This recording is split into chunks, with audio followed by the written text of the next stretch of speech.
As some warn of a global climate emergency, there's worrying evidence the UK is getting hotter. Scientists analysed temperatures since the 19th century and found the top 10 warmest years have all occurred within the last 2 decades.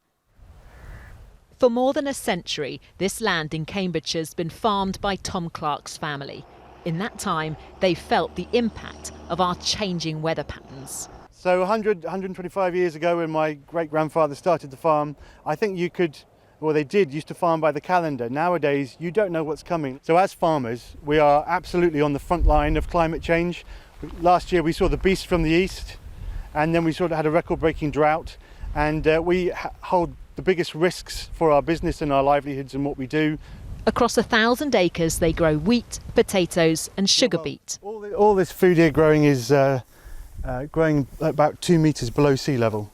That means it's at risk of flooding, and with the UK getting warmer and wetter, Tom fears for the future.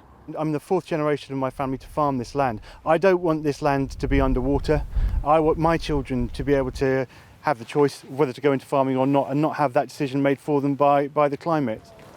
Just last week, the UK's hottest ever temperature was recorded here in Cambridge, reaching 38.7 degrees Celsius. Scientists say it's yet more evidence of climate change and that we need to act.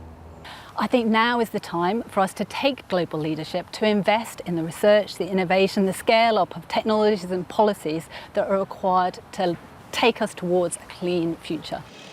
Last week, even trains struggled in the heat as power cables melted. Some say the government must now improve our infrastructure to cope with what's to come. This new neighbourhood on the outskirts of Cambridge has been designed to be future-proof.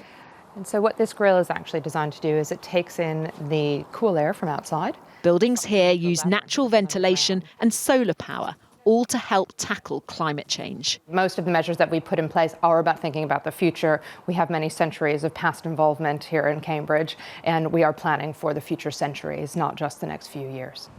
The government has pledged to cut carbon emissions in the UK to almost zero by 2050. So perhaps communities like this could become a model for the future. Rebecca Barry, News at 10, Cambridge.